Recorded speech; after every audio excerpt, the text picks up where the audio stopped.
어릴 때부터 귀신이 보여서 신내림을 받으라고 했다. 이 이야기는 100% 실화랍니다. 저는 어릴 적부터 귀신을 보곤 했습니다. 그래서 그런지 크게 무섭거나 하진 않았습니다. 귀신은 자신을 볼 줄 아는 사람인 것을 아는 순간 따라옵니다. 정신력이 강하고 행복하고 사랑받는 사람에겐 들러붙지 못하고 우울하고 정신력이 약한 사람에게 잘 붙어요. 또 사주가 무당, 연예인, 예술가인 사람 등 귀신이 몸에 들어오는 것이 가능한 사람이 있습니다. 영화나 TV처럼 입을 움직여서 말하지 않고 텔레파시를 보냅니다. 시각, 청각, 후각, 통증 등으로 자신의 감정까지 전달합니다. 대부분 무척 외롭고 고독해합니다. 그리고 인간과 영혼은 차원과 상태가 다르기 때문에 서늘하고 괴기하게 보이고 보면 멍해집니다. 저는 무당사주라는 얘기를 많이 들었습니다. 어느 날 용하다는 점집을 갔는데 넌 우리 같은 운명이다. 곧 알게 될 거다. 쇠 빠지게 고생하지 말고 그냥 살아라 라고 하셨어요. 전 무척 듣기 싫었고 일도 공부도 열심히 했습니다. 어느 날 갑자기 몸이 너무 아파졌습니다. 이때부터 다른 것이 보이기 시작했습니다. 몸이 아파지고 다른 반응이 오기 시작했습니다. 갑자기 평소에 먹지도 않던 음식이 먹고 싶고 기분이 무척 우울해지고 지나치게 화가 나거나 여자임에도 불구하고 여자 다리를 보는 게 좋아지고 남자친구도 꼴도 보기 싫고 평소에 하지 않던 행동을 하고 잠도 오지 않았습니다. 병명이 없어 점집 3군데를 갔습니다. 3군데서 신을 받아라 아니면 죽는다라고 했어요. 저는 몸이 너무 아파 이를 관두고 병원을 다녔지만 아무 이상이 없다고 했고 정말 진심 죽고 싶었습니다. 가족들의 마음고생도 심했는데 무당사주인 엄마도 가끔 보이고 들린다고 했습니다. 어느 날 자다가 이상한 냄새가 나서 깼습니다. 덩치 큰 검은 남자였는데 형체를 알아보기는 힘들었고 자신은 불에 타 죽었고 같이 죽고 싶다는 메시지를 보냈습니다. 무시하고 그냥 잤는데 다음날 아침 아무 이유 없이 서러워서 통곡을 했습니다. 자살한 여자였는데 이 여자는 내 몸에 들어오는 것이 가능했습니다. 저는 직감적으로 이제 큰일이라는 것을 느꼈습니다. 그날 자는데 자살한 여자가 자신이 왜 죽었는지를 보여주고 싶다고 했습니다.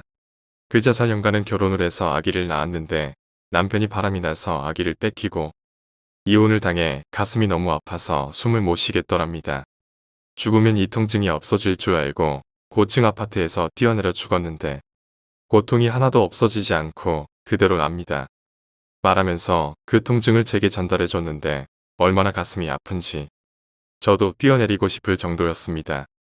그래서 뛰어내리는 것을 반복하는데 이것은 언제까지냐면 영원이라고. 저는 그녀가 불쌍해서 많이 울었습니다. 고마웠는지 그녀는 제게 네가 죽고 싶어 하니까 네 영혼이 자살 연가를 불러들인다. 절대 자살하지 말고 생각도 하지 마라라고 했습니다. 그녀를 보고 저는 자살이 얼마나 무서운 짓인지 깨달았습니다. 또한 영가는 남자인데 어떤 돌 위에 앉아 누군가를 기다렸습니다. 사랑하는 여자가 있는데 그녀가 이곳으로 올 것이라고 했어요. 얼마나 기다렸냐니까 곧 100년이라고 하길래 죽지 않았겠냐니까 영원이라도 올 거랍니다. 제가 아직도 안 오는 거 보면 좋은 곳으로 가셨을 거라고. 당신도 이제 가라고 하니 무척 서럽게 울었습니다. 그를 보며 저는 미련이 얼마나 어리석은 것인지 깨달았습니다. 한 여자는 다리가 6개인 말을 타고 왔는데 직감적으로 원기라는 것을 느꼈습니다. 그녀는 원한이 너무 깊어 무서웠어요. 사연을 묻자 자신의 딸아이가 실종이 되었는데 얼마 뒤 경찰이 토막난 딸 사체를 찾았고 부검결과 장기를 꺼냈다고. 범인은 잡지 못했고 너무나 분해서 화병으로 죽었다고 했어요. 게다가 죽어서도 그놈이 누군지를 모른다는 겁니다. 귀신이라고 다 아는 건 아니더군요. 제게 딸을 잃은 슬픔을 전달해줬는데 농담이 아니고 후유증이 일주일 정도 갔어요. 심장을 찢는 고통이라 표현해도 부족할 듯. 수없이 많은 영가들을 만났는데 의외로 애인의 변심으로 자살한 사람이 많았습니다. 제가 여자라서 그런지 자살한 남자가 많이 왔고 그들은 거의 생전의 모습이나 특징적인 모습을 보여주려 했고 자신이 얼마나 힘든지를 알리고 싶어하며 모두 후회하고 있었습니다. 얼마 뒤 아기를 뺏겨 자살한 여자가 꿈에 나왔습니다. 얼굴을 봤는데 제 친구 얼굴로 바뀐 겁니다. 놀라서 깼는데 그 친구에게 전화가 왔습니다. 아프다는 것을 알고 있다. 우리 교회 가자. 이런 내용이라 거절하려다가 꿈이 생각나 따라갔고 그 교회에서 세례를 받았는데 전도하기 싫어서 더는 나가지 않았습니다. 어느 날 밤 또다시 몸이 망치로 때리는 것처럼 아프고 목이 졸려왔습니다. 죽을 것 같은 고통에 밤에 택시를 타고 무당을 찾아갔습니다. 아무리 발악해도 결국 받아야 될 거야. 그냥 받아라. 그나저나 너 뭐 했냐? 할머니가 안 보인다 뭐 했어? 이러는 겁니다. 순간 교회에서 세례받은 것이 생각났고 혼날까봐 아무 말 않고 나왔습니다. 정말 예숙하는 게 있나? 라는 생각이 들기 시작했어요. 신기하기도 하고 후회되기도 했습니다. 그 뒤 내 몸은 좀 나아졌는데 엄마가 아프기 시작했습니다. 옮겨가는 듯 했고 저는 엄마가 아픈 것은 견딜 수 없어 내림굿을 받기로 했습니다. 그동안 아플 때마다 굿하고 일을 못해서 모은 돈을 다 날렸는데 내림굿은 2천만 원이랍니다. 집에 와서 생각해보니 괘씸하더군요. 인터넷으로 현직 무당 귀신까지 떼준다는 곳을 찾았는데 생명치료 희망 심더랍니다. 우리 가족은 쥐푸러기라도 잡는 심정으로 상주까지 갔어요. 스님은 날 보시더니 고생했다 하시며 그냥 귀신이야. 신은 무슨 이라고 하셨습니다. 갑자기 저는 왠지 기분이 나빠서 저 신인데요. 라고 하니 남자구나 하셨습니다. 이러고는 말을 이었습니다. 하느님, 부처, 예습되고는 다 귀신이다. 높으신 분을 닮아가면 귀신은 소멸할 수밖에 없다. 이 일을 계기로 부처님과의 만남에 감사해라 하셨고 수행을 권하셨고 비용은 영원이랍니다. 몇백 단위를 부르던 땡중과는 다른 분 같아 보였어요. 전 성당이 편할 것 같다니까. 정말 열심히 해야 교회에는 예수가 없고 절에는 부처님이 안 계신다. 종교인들이 타락했기 때문에 그런 거지.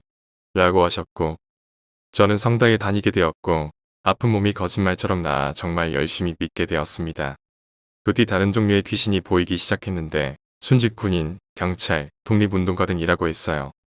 이분들은 좋은 상태에 계신 분이라 숭고하고 감격스럽고 깊은 느낌을 받았고 좋은 향기가 났습니다. 독립운동을 하다 돌아가신 분은 30대 남자였는데 재미있는 얘기를 많이 해주셨어요. 참고로 귀신들이 가장 후회되는 건 아무것도 아닌 걸로 희노애락을 했던 것, 먹고 싶은 것을 실컷 못 먹은 것, 연애를 실컷 못한 것 등이었는데 절곡 상태의 영들은 삶과 죽음이 다르지 않다라며 이곳과 그곳은 차원이 조금 다를 뿐이라며 후회할 필요가 없다고 했죠. 이렇게 귀신도 여러 종류가 있어요. 기독교에선 천사, 마귀라 얘기하지만 우리가 생각하는 것처럼 모습이 많이 다른 것은 아니었고 감정, 상태, 향기가 달랐습니다. 독립운동가는 거의 부모와 처자식을 버리다시피 해야 하는데 그건 죄가 되지 않냐고 어떻게 천국 가냐고 물으니 배를 위해 소를 희생할 수밖에 없는 건 냉혹하기도 한 우주섭리이고 그 결정을 내리기까지 그들은 가슴 아픈 지옥을 경험했기에 보상받음이 충분하답니다. 장애인, 살인 피해자, 병이나 사고로 단명한 사람, 바보같이 착하게 산 사람, 남을 위해 희생한 사람 등 고통과 고난을 이겨낸 사람은 다 보상을 받는다고 그 감정을 전달해 줬는데 금메달 딴 사람과 가족, 친지들이 기쁨의 눈물을 흘리는 마음 상태와 비슷했습니다. 예수도 부처도 실제하고 하느님은 우주 만물 그 자체라고 해요. 그래서 우리 모두는 우주와 연결되어 있고 서로 아껴야 하며 육신보다 영혼을 살찌우는 것에 가치를 두어야 한대요. 모든 종교는 일리가 있고 행복해지는 것에 크게 도움이 되지만 인간이 이익을 차리기 위해 바꾸고 믿지 않으면 지옥에 간다는 등 들어서 상식적으로 말이 안 되는 소리들은 돈을 벌기 위한 거짓이랍니다. 특히 종교인들이 자신의 신만 옳다고 주장하며 예수와 부처를 욕되게 하고 망가뜨린 대가는 크게 받을 것이라고 했어요. 우리는 착한 일을 많이 해야 천국에 간다고 생각하잖아요. 아니랍니다. 행복해야 천국에 간다고 해요. 육체적 쾌락이나 물질적 과시로 오는 기쁨 말고 영혼의 행복, 기쁨 남을 위해 자신을 헌신하고 싶은 마음 상태가 천국인데 요약해서 그렇게 전해지고 전해진 거랍니다. 저는 이제 아무것도 보이지 않고 들리지 않습니다. 제가 이 일로 깨닫게 된 것 중 가장 큰 것은 지옥 상태의 귀신은 내가 아파하고 싫어하건 말건 자신의 얘기만 하려 하고 억울해하며 자신을 모시면 돈을 벌게 해준다며 달콤한 말로 유혹하지만 대부분 거짓말입니다. 얘들은 지들끼리도 미워하며 질투하고 이간질하기 바빴습니다. 절국 상태의 영가는 아무 연고도 없는 저를 진심으로 걱정하며 아껴줬습니다. 달콤한 것, 화려한 것, 빨리 되는 것, 육적인 것, 거짓, 의심, 교만, 미련, 후회, 분노, 이기심, 우울 등은 일단 경계하는 것이 좋습니다. 실현 뒤에는 반드시 기쁨과 보상이 옵니다. 사법고시를 패스하려면 유혹과 고통이 따르고 그것을 참고 견뎌내야 하는 것과 비슷하답니다. 시련이 와도 너무 괴로워하거나 슬퍼할 필요가 없답니다.